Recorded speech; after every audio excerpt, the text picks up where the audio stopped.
한마음이라고 하는 제목을 가지고 하나님의 말씀을 전해드리고자 합니다.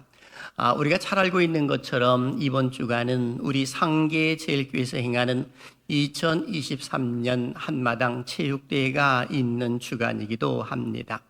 온 교우들이 한마음이 되어서 하나님께서 기뻐하시는 일을 이루어가는 것이 참으로 소중한 모임이 아닐까라는 생각을 해보게 됩니다. 사실 교회는 그리스도의 몸 아니겠습니까? 그 그리스도의 몸이라고 표현했을 때는 우리 교회에 속해 있는 구성원들 한 사람 한 사람 모두가 다 교회라고 이렇게 표현을 할 수가 있을 듯합니다.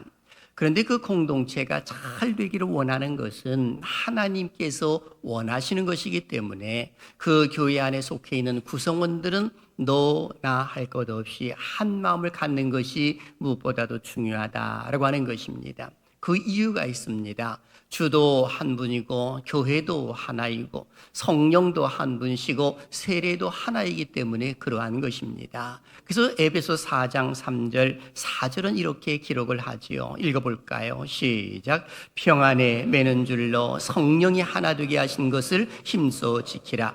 몸이 하나요 성령도 한 분이시니 이와 같이 너희가 부르심의 한 소망 안에서 부르심을 받았느니라. 아멘. 여기 보니까 교회가 하나가 되어야 할 이유를 분명히 설명해 주고 있는 겁니다. 성부, 성자, 성령이 한 분이시기 때문에 더욱더 그러하고 믿음과 소망과 세례가 하나며 그리스도의 몸이 하나이기 때문에 하나라고 이렇게 표현할 수가 있는 겁니다. 여기 몸이라고 말했을 때는 유대인 성도들과 그리고 이방인 성도들을 걸어 말하고 있는 겁니다. 그러니까 유대인들이나 이방인들이 그야말로 예수 그리스도를 믿어 새로운 공동체의 구성원이 되었다고 한다면 이제 그 사람들은 하나다라고 이렇게 말을 할 수가 있는 것입니다. 그런데 오늘 본문 속에서도 예수님께서는 교회 공동체를 세워나감에 있어서 예수님을 중심으로 해서 한 마음이 되어야 할 것을 강조하는 그런 모습들이 들어가 있습니다. 그래서 오늘 본문 20절은 이렇게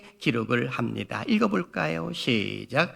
두세 사람이 내 이름으로 모인 곳에는 나도 그들 중에 있느니라. 아멘. 이 말씀을 가만히 보게 되면 교회의 구심점이 바로 누구인가를 알려주고 있습니다. 두세 사람이 내 이름으로 라고 이렇게 표현했습니다. 그럼 여기 내 이름이 누굴까요?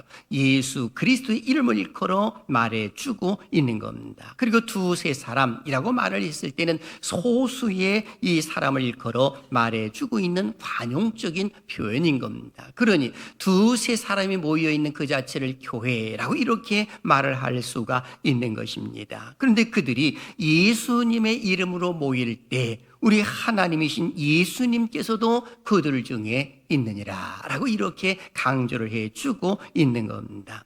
저는 이 말씀을 중심으로 해서 세 가지 질문을 통해 말씀을 전해드리고자 합니다. 첫째, 한 마음을 무너뜨리는 범죄가 드러났을 때 교회는 과연 어떤 모습을 갖는 것이 옳을까라고 하는 겁니다. 둘째, 한 마음이 되어야 하는 영적인 의미는 무엇인가? 그리고 셋째, 우리가 살아가는 동안에 한 마음이 되어서 교회 공동체를 이루어가려면 어떤 자세를 갖는 것이 옳을까에 대해서 말씀해 드리고자 합니다.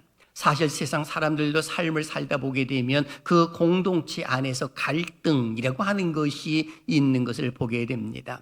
하지만 그들은 자기들의 유익을 위해서 그 갈등을 해소하려고 노력을 합니다. 그러다 보니까 회식 자리에 가가지고 내가 전에 이런 모습이 있었는데 이해 좀 해라고도 이야기를 하고 어떤 경우에는 술잔을 높이 들고 누구누구를 위하여 하면서 건배하면서 화해하는 그런 모습들이 있는 경우를 보게 됩니다. 하지만 기독교인들은 어떤 모습을 갖고 있느냐라고 했을 때에 어떻게 보게 되면 갈등 구조 속에 있을 때에 어떤 경우는 눈도 안 마주치려고 하는 사람들도 있을 수 있겠구나라고 하는 걸 봅니다. 그러면 어떻게 우리가 한 마음이 될 수가 있느냐라고 하는 겁니다. 바로 예수 그리스도를 바라보면서 하나가 될 수가 있는 것이지 사람을 바라보면서는 결코 하나가 될 수 없음을 우리는 알아야 하는 겁니다. 그럼에도 불구하고 공동체를 침해하고 공동체를 무너뜨리는 그런 마귀 사탄의 꿰매 성도들이 넘어갈 수도 있는 겁니다. 그래서 하나님은 하나 되게 하시지만은 그러나 마귀는 흩어버리는 것이거든요. 그래서 나눔, 이것을 마귀가 갖는 겁니다. 아담과 하와가 하나님과 교제했을 때 얼마나 아름답고 행복한 삶을 살았습니까? 그런데 사탄의 꿰매에 빠져가지고 결국에는 이 선악과를 따먹음으로 인하여서 하나님과의 갈등, 그리고 부부간의 갈등, 그리고 부끄러운 모습들을 가리는 그런 모습들도 일어난 것 아니겠습니까? 그런 거로 공동체를 방해하는 그런 모습 가운데 우리 주님께서는 앞으로 어떻게 이것을 해결해 나가야 되는가라고 하는 것을 본문에서 말씀해 주고 있는 겁니다. 오늘 본문 말씀은 예수님께서 AD 29년경 공생의 삶을 시작하신 지 약 2년이 지나갈 무렵에 갈릴리의 가버나움에서 하셨던 말씀입니다. 우리 예수님께서는 이제 초대교회가 형성될 것임을 잘 알고 계셨지요. 기억나십니까? 마태복음 16장 16절에 베드로의 위대한 고백, 주는 그리스도시요 살아계신 하나님의 아들이니다 라고 이런 고백을 했을 때 예수님께서는 이 고백 위에 교회를 세우리니 음부의 권세가 이기지 못하리라 하시면서 교회를 세우실 것임을 분명히 말씀해 주신 바가 있습니다. 이것은 초대교회 공동체가 세워나감에 있어서 참으로 소중함을 알려주고 있는 그런 모습인데, 그런데 그 가운데서도 그 공동체를 무너뜨리고자 하는 모습이 있었을 때 과연 어떻게 이것을 해결해야 되는가라고 하는 겁니다. 중요한 것은 우리의 삶 속에서도 이런 갈등과 그런 문제가 없지 않아 있을 수가 있는 겁니다. 그럴 때에 믿음이 있는 사람은 이것을 하나님 앞에 다가와서 잘 극복합니다마는 믿음이 없는 사람들은 좌절하든지 절망하든지 또는 교회를 떠나버리는 그런 모습들이 일어나더라라고 말할 수가 있는 것입니다. 자, 그렇다면 이 공동체를 무너뜨리는 범죄자가 드러났을 때 우리는 과연 어떻게 해야 하는가라고 하는 그 질문을 하게 됩니다. 오늘 성경 속에서 보니까 세 가지를 이야기해 주고 있습니다. 첫째는 범죄한 형제를 만나 개인적으로 회개를 권면하라 라고 기록하고 있습니다. 15절 이렇게 기록을 하죠. 읽습니다. 내 형제가 죄를 범하거든 가서 너와 그 사람과만 상대하여 권고하라. 만일 들으면 네가 내 형제를 얻는 것이요. 아멘. 여기 보면 형제를 얻는다라고 하는 그 자체는 참으로 중요한 것을 이야기해 주고 있는 겁니다. 그런데 형제가 죄를 범했습니다. 공동체를 무너뜨리려고 하는 그런 모습이 있습니다. 그랬을 때는 내가 그 사실을 알았다면 그 사람과만 상대하여 권고하라 이렇게 표현했습니다. 여기 권고하라라고 하는 말은 타이르며 권하라고 하는 의미가 들어가 있고요. 또한 노출시키다, 빛으로 가져오다라는 의미가 들어가 있습니다. 좀 더 쉽게 말하게 되면 그 사람이 하고 있는 행동이라든지 말이라든지 이런 것들을 노출시킴으로 인하여서 당신이 이와 같은 일을 하는 것은 옳지 못합니다 라고 하면서 그 양심의 가책을 느끼게 하고 회개하고 돌이키기를 원하는 그런 모습을 이야기해주고 있는 겁니다. 그래서 이것을 사람들에게 떠벌리지 말고 너와 그 사람과만 상대하라. 즉 은밀하게 이야기를 해서 그 형제를 돌이키게 하라라고 이렇게 말해주고 있는 겁니다. 그런데 중요한 것은 이 권고의 말씀을 그 사람이 들었다면 참 감사한 것인데 듣지 아니하였을 때는 어떻게 해야 되느냐라고 하는 겁니다. 그때에도 보니까 두 번째 두세 명이 함께 가서 권면하라고 기록을 합니다. 16절에 이렇게 기록합니다. 읽어봅니다. 시작. 만일 듣지 않거든 한두 사람을 데리고 가서 두세 증인의 입으로 말마다 확증하게 하라. 아멘. 이 말은 개인적으로 권고가 받아들여지지 않았을 경우에 후속 조치로 두세 명을 데리고 가서라고 이렇게 표현을 해주고 있는 겁니다. 두 증인의 입으로 말마다 증참케 하라는 것입니다. 이 말의 의미는 인내심을 가지고 그 형제가 돌아오도록 가서 권면하라 이렇게 말하고 있는 겁니다. 그래서 우리가 이 사실 어떤 범죄를 저지른 형제가 있을 때 그 사람이 돌아오게 되면 하나님 걸 너무너무 기뻐하시는 것이거든요. 그 이유가 뭐냐라고 했을 때 실족해 하지 아니하도록 만드는 것이기 때문에 그런 겁니다. 그래서 누가복음 15장 7절에 이렇게 기록을 하지요. 죄인 한 사람이 회개하면 하늘에서는 회개할 것 없는 의인 99으로 말미암아 기뻐하는 것보다 더하리라 라고 기록이 되어 있는 겁니다. 그러니 그 형제를 나가도록 만드는 것이 아니라 그 형제가 공동체 안에서 잘 적응을 하고 그리고 함께 신앙생활을 할 수 있도록 그 형제를 권면하는 그 모습이 있어야 됨을 알려줍니다.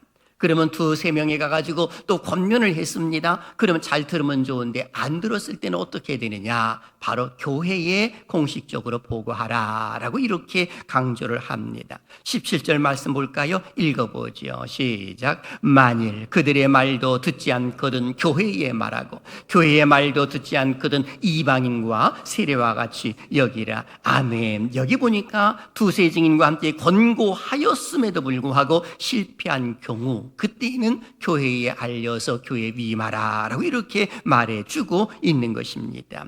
다시 말씀드리면 교회 안에서도 이제는 그 사실을 알았다고 한다면 이제 교회에서는 이것을 신중히 판단을 하고 이성적인 것이 아닌 하나님께서 정말로 이것을 기뻐하시는 것인가 라고 하는 것을 정확하게 이 상황 파악을 해서 결단해야 할 것임을 알려줍니다.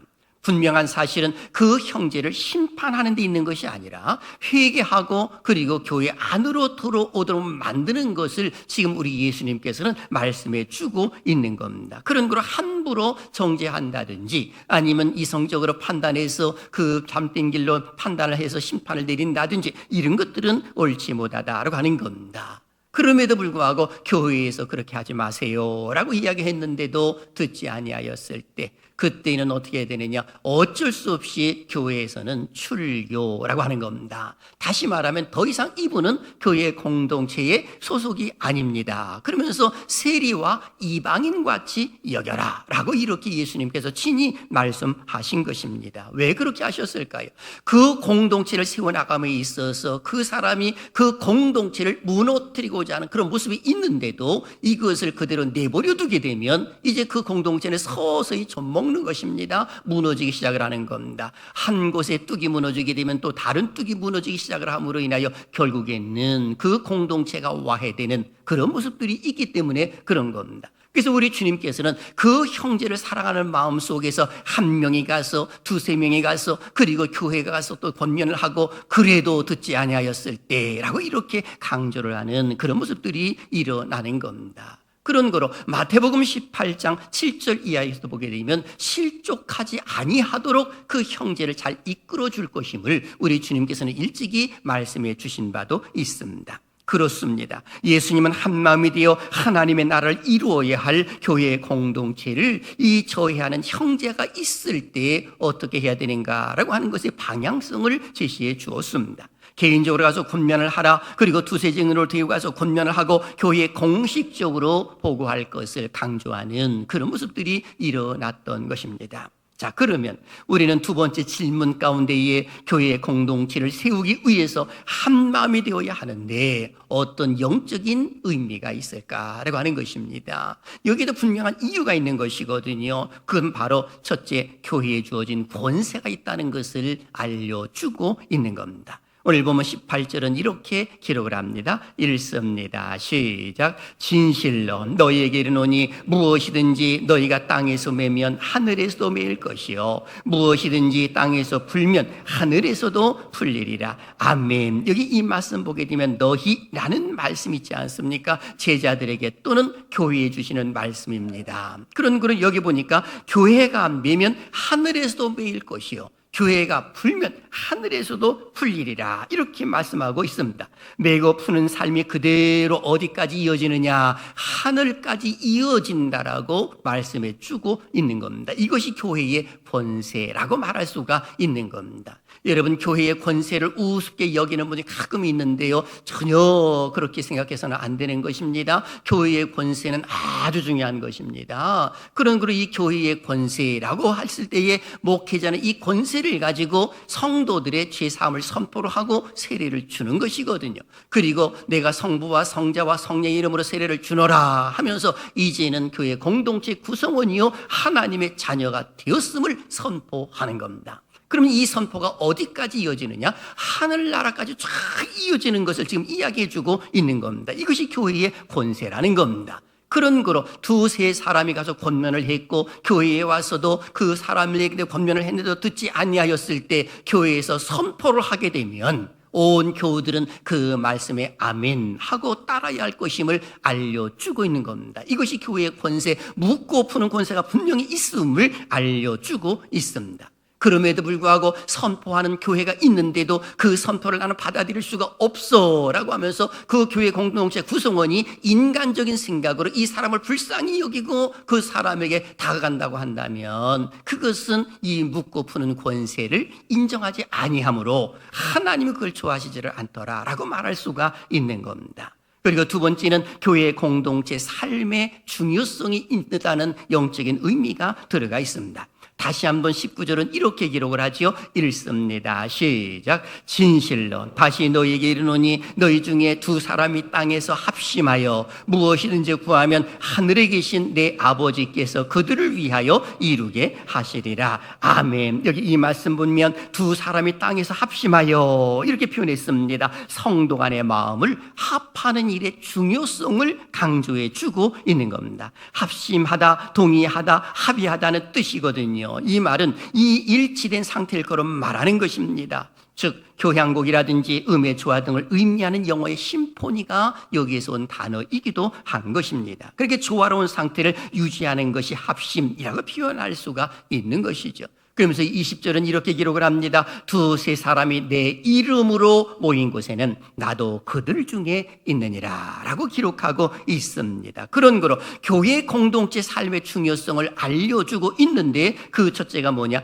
예수님의 이름으로 모이기 때문에 중요하다는 겁니다. 여러분, 세상에도 여러 모임이 있지 않습니까? 그 모임 가운데서도 우리가 늘 생각할 것은 이 모임이 주님의 이름을 높이는 모임이냐 그렇지 아니하냐라고 하는 것으로 우리는 판단할 수가 있는 겁니다. 예수님의 이름으로 모인 곳이라고 한다면 그런 공동체를 세우는 모임이기에 좋은 모임이 됩니다마는 그렇지 아니하고 사람의 욕심을 채우기 위한 모임이라고 한다면 그건 잘못된 모임이라고도 표현을 할 수가 있는 것입니다. 그런 거로 예수님의 이름으로 모이기 때문에 그 공동체의 중요성을 강조해주고 있고 그리고 더 나아가서는 공동체 안에서 관계를 맺기 때문에 중요한 겁니다. 무슨 말이냐? 위로는 하나님과의 관계를 맺고 옆으로는 우리 성도들 간의 좋은 관계를 맺는 것입니다.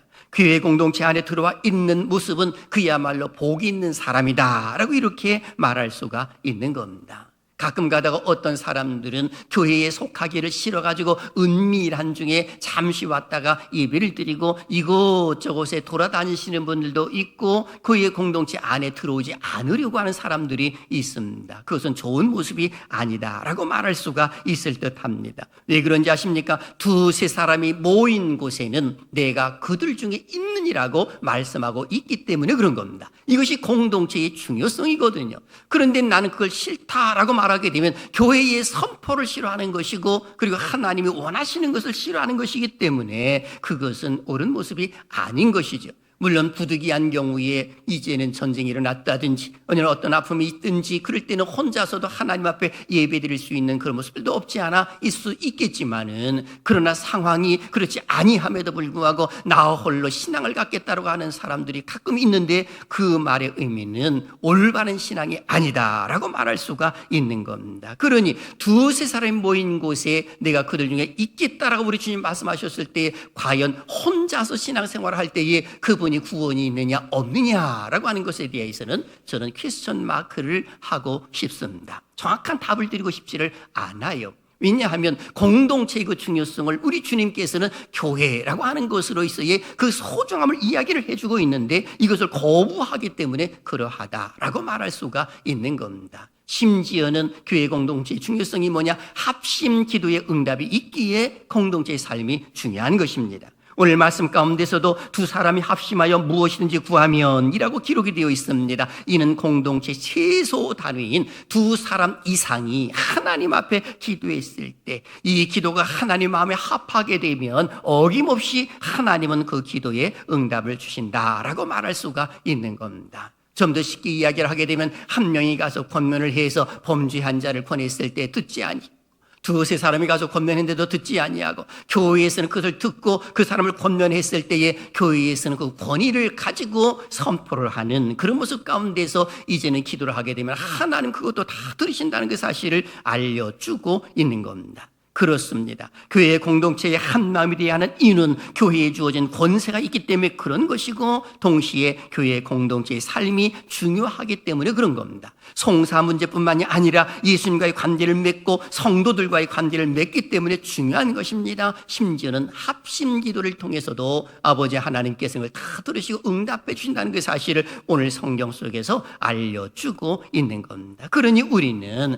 교회 공동체 안에서 하나가 되고자 하는 그 모습을 갖는 것을 기울여야 할 이유가 전혀 없는 것입니다. 그러니 우리가 한 마음이 되어서 체육대회에 참석을 해서 나의 소속이 어디인가라고 하는 정체성을 확인을 하고 그리고 기쁨과 즐거움으로 온 교우들과 함께 어우러지는 그런 모습은 너무나도 중요하다라고 이렇게 볼 수가 있는 것입니다. 왜 그런지 아시죠? 그것이 공동체 연합의 힘이라고 말할 수가 있는 겁니다. 이런 이야기가 있습니다. 아프리카 밀림에서 가장 강한 동물은 무엇일까라고 하는 겁니다. 아마 많은 분들은 호랑이나 사자나 또는 코끼리나 코뿔소를 이야기할 수도 있겠지만은 그러나 가장 강한 동물은 개미라는 겁니다. 그 개미가 한 번 이동을 하게 되면 10리 정도로 쫙 그룹을 지어서 이동을 한다는 겁니다. 그런데 호랑이나 코끼리도 그 그룹을 보게 되면은 그 개미떼를 보는 순간에 이 화들짝 놀래가지고 도망을 간다는 겁니다. 왜냐하면 그 개미떼에 잘못 걸리게 되면 하루에 그야말로 그 모든 살이 뜯기고 죽임을 맞는다는 겁니다.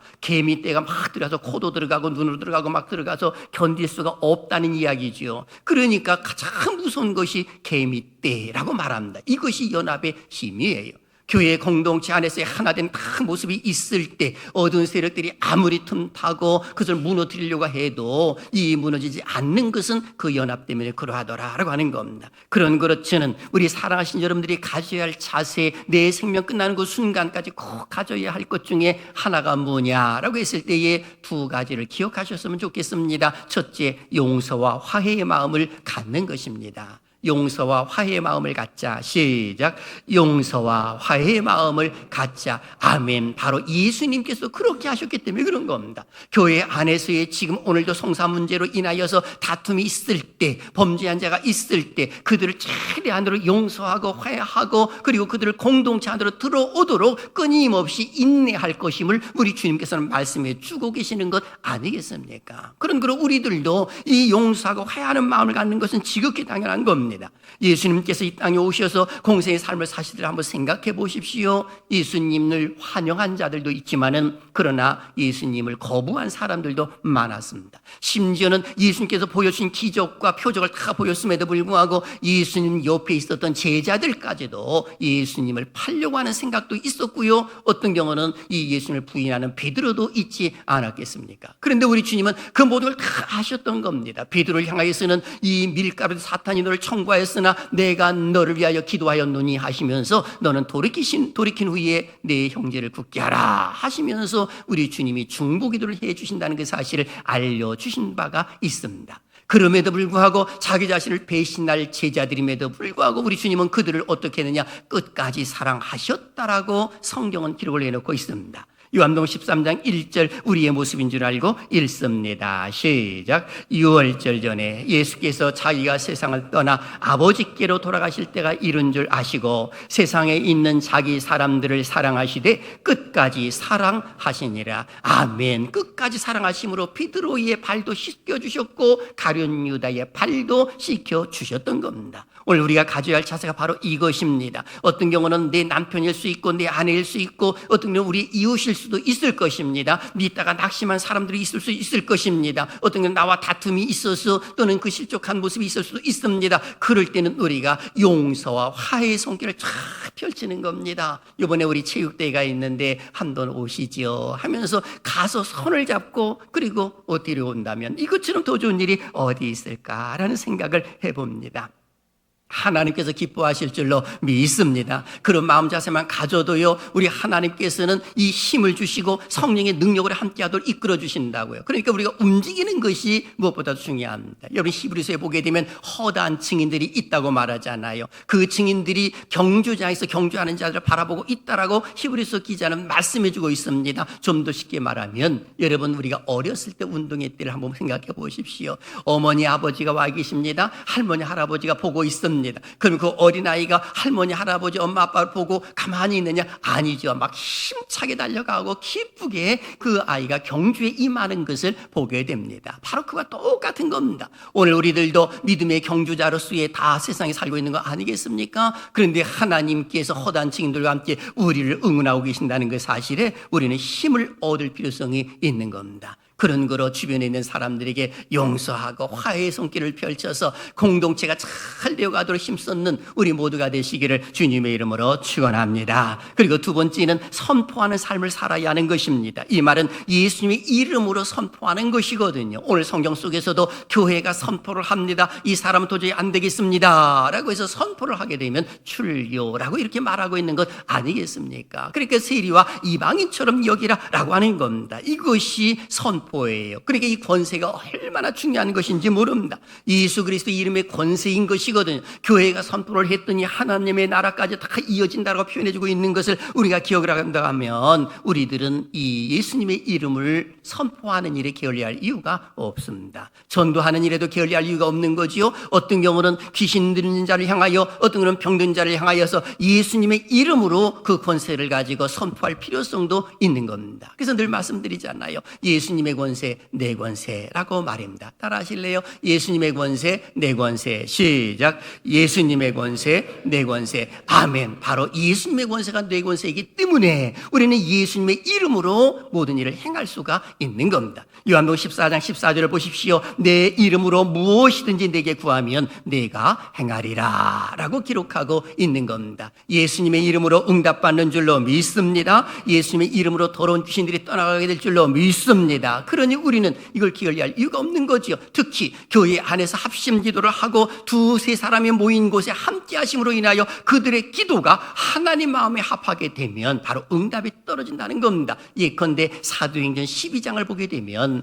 베드로의 모습이 나옵니다. 복음을 전하다가 감옥에 갇히지요. 창고가 채워져 있습니다. 감옥문이 꽉 닫혀 있습니다. 그런데 교회에서는 이 마가의 다락방, 마가의 집에서 그들이 간절히 기도를 합니다. 베드로님을 살려달라는 것이죠. 하나님 도와달라는 것이죠. 아니나 다를까 하나님 마음에 상달이 되어서 베드로의 창고가 다 풀어지고요. 그리고 그가 이 잠을 자고 있었는데 천사가 깨워가지고 일어나라 하면서 데리고 나가잖아요. 그러니까 그때부터 자동문이 생긴 겁니다. 여러분 오늘날 자동문이 있습니다만은 성경 속에 자동문이 벌써 사도행전 12장에 나타났다는 사실을 알고 계십니까? 천사가 베드로를 이끌고 나갈 때에 문이 탁탁 열리는 겁니다. 감옥문이 열리고 자꾸 다 풀어지면서 그리고 이제 드디어 기도하고 있는 형제들을 있는 집에 옵니다. 막 문을 두드리죠. 그랬더니 로데라고 하는 계집 아이가 가만히 들어보니까 베드로의 목소리예요. 사람들에게 말합니다. 베드로님이 목소리입니다. 오셨습니다. 라고 말했더니 그들이 기도를 했지만 믿지를 못하는 겁니다. 하지만 베드로가 벌써 와 있는 그 모습을 그들은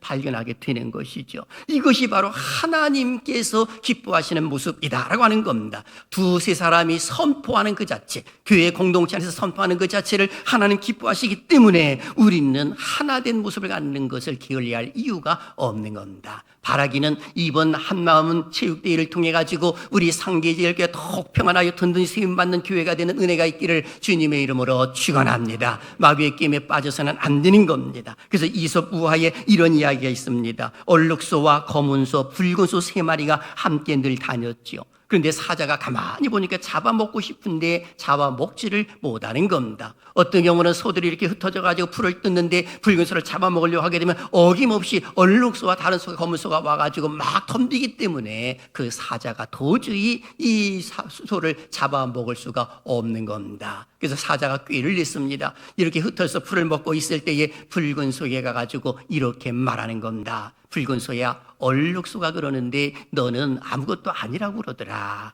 이 힘도 없다라고 말하더라 라고 이야기를 합니다. 그랬더니 붉은 소가 화가 났습니다. 그러면서 이제는 얼룩소를 찌르보기 시작을 합니다. 그러면서 이제 서로 갈등하는 거죠. 싸우는 거지요. 다투는 것이죠. 아니나 다를까 이때에 이제는 사자가 붉은 소를 잡아먹으려고 왔을 때에 이 다른 소들이 와서 도와주지를 않습니다. 밉기 때문에 그런 것이죠. 결국에는 붉은 소도 잡혀먹고 다른 소들도 다 잡혀먹었다라고 하는 이솝우화의 이야기입니다. 오늘 공동체가 이와 같습니다. 혼자 안 됩니다. 우리는 하나된 모습으로서의 신앙생활하는 것이 무엇보다도 중요함을 잊어서는 안 되는 겁니다. 사랑하시는 여러분, 이제 우리 교회는 교회 공동체를 위해서 한 마음이 되고자 하는 노력을 하는 것이 무엇보다도 중요합니다. 이는 예수님께서 원하고 계시는 것이기 때문에 그런 것입니다. 물론 바쁜 일이 있을 수 있겠지요. 사업도 있을 수 있을 것이고 여러 가지 많은 것들이 있을 수 있겠습니다만 그럼에도 불구하고 부득이한 경우를 지휘하고는 우리가 교회 공동체 안에 들어와서 함께 어우러지는 것이 무엇보다도 중요하다라고 말할 수가 있는 겁니다. 위로는 하나님의 사랑이요, 우리가 그 계명을 받았기 때문에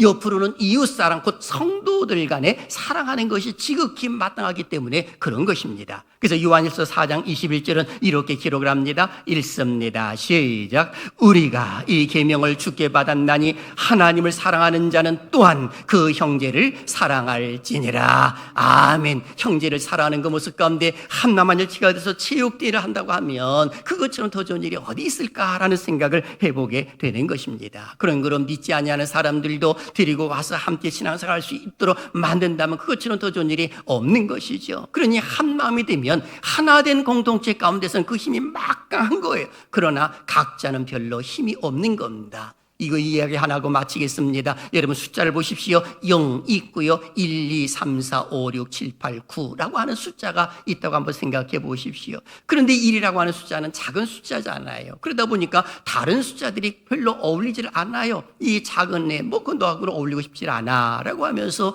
별로 좋아하지를 않습니다. 그런데 웬걸 0이라는 숫자가 2를 위로해 줍니다. 내가 옆에 있을게. 내가 너와 함께 있을게 하면서 2를 앞세웁니다. 2를 앞세우고 자기는 뒤에서 2를 밀어주는 겁니다. 그러니까 10이 되어버리고 만 거예요. 그러다 보니까 다른 숫자가 가만히 보니까 10이 탁 되어버리니까 아이고 우리가 친구 맺어줘 라고 하면서 막 쫓아오는 그런 모습이 있다고 하는 이야기입니다. 무슨 말이냐? 연합입니다. 여러분 상대를 세워주게 되면 그 힘이 막강하게 펼쳐지는 겁니다. 부부간에도 똑같은 것이고 교회 안에서 똑같은 겁니다. 주님 오시는 그 순간까지 우리 모두는 한 마음이 되어서 하나님의 나라 확장에 귀하게 쓰임받는 우리 모두가 되시기를 주님의 이름으로 축원합니다.